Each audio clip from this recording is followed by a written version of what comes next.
Langkah pertama, kita siapkan dulu wadah, kemudian kita masukkan tepung terigu kurang lebih 400 gram. Lalu kita tambahkan 1 saset susu bubuk, ini saya pakai Denko yang ukuran 27 gram.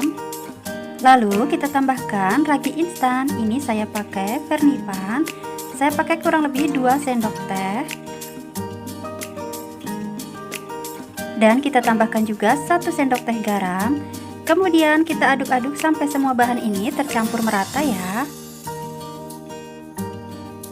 Setelah tercampur merata semuanya, ini bahan keringnya kita sisihkan dulu ya. Lalu di sini sudah saya siapkan tape singkong kurang lebih 250 gram. Kemudian tapenya ini kita haluskan sampai benar-benar halus ya. Setelah tapenya sudah halus seperti ini, kemudian ini tapenya kita sisihkan terlebih dahulu. Langkah berikutnya kita siapkan wadah, kemudian kita masukkan gula kurang lebih 200 gram, 4 butir telur. Nah ini karena telurnya ukurannya kecil, saya pakai 4 butir ya. Kalau ukuran telurnya ini agak lumayan besar, boleh menggunakan 3 saja ya. Kemudian kita aduk-aduk sampai gulanya larut, tidak usah sampai mengembang, cukup gulanya larut saja ya.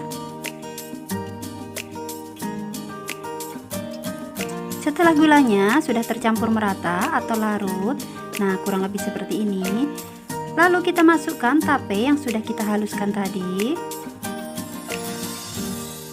Supaya nanti hasilnya lebih wangi dan harum, kita tambahkan vanili. Nah di sini saya pakai vanili cair kurang lebih 1 sendok teh. Boleh juga menggunakan vanili bubuk ya, sesuai selera saja. Kemudian kita aduk-aduk kembali sampai semua bahan ini tercampur merata ya.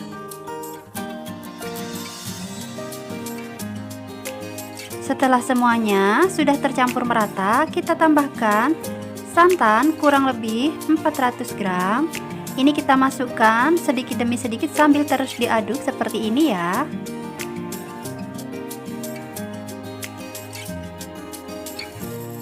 Dan ini bahan cairnya sudah jadi ya. Langkah berikutnya, bahan cairnya ini kita tuang ke bahan keringnya, tepung yang sudah kita campur tadi. Nah ini kita tuang sedikit demi sedikit sambil terus diaduk. Dan ini adonannya terus kita tuang sambil terus diaduk seperti ini ya, sampai semua bahan ini tercampur merata.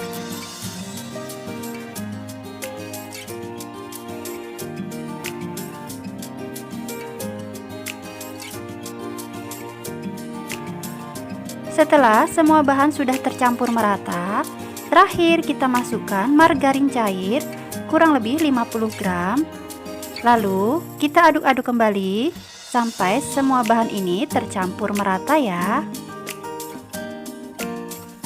Nah ini adonannya sudah tercampur merata, ini sudah jadi adonannya. Langkah berikutnya, ini kita tutup dengan kain bersih dan kita diamkan kurang lebih 1 jam ya. Setelah 1 jam kita buka, wow ini adonannya sudah mengembang banget ya. Nah ini karena tadi tempatnya kurang besar jadi agak meluber seperti ini adonannya. Kemudian adonannya kita kempiskan kembali, kita buang anginnya, kita aduk-aduk seperti ini. Nah ini adonannya sudah tidak mengembang, sudah ke posisi adonan semula. Ini siap untuk kita panggang ya. Kita siapkan dulu panggangan atau cetakannya, kita panaskan, kemudian kita olesin dengan margarin supaya nanti tidak lengket ya. Lalu kita masukkan adonannya. Nah ini tidak usah terlalu penuh ya, karena ini nanti adonannya akan mengembang. Ini ukurannya atau takarannya saya pakai 1 sendok sayur seperti ini. Oh ya teman-teman, ini kita panggang menggunakan api kecil saja ya, supaya matangnya merata dan tidak mudah gosong ya. Setelah cetakannya sudah terisi semua, kemudian kita tutup dan kita panggang kurang lebih 5 menit ya. Setelah 5 menit kemudian kita buka, lalu kita balik adonannya supaya matangnya merata ya.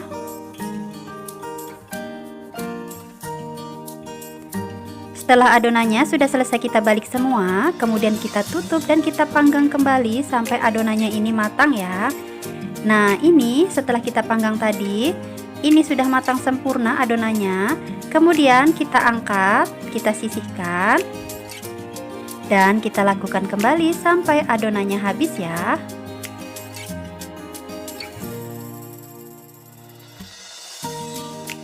Dan ini sudah selesai kita panggang semua. Hasilnya jadi banyak banget seperti ini. Ini siap untuk kita hidangkan atau kita nikmati, atau bisa juga kita jual.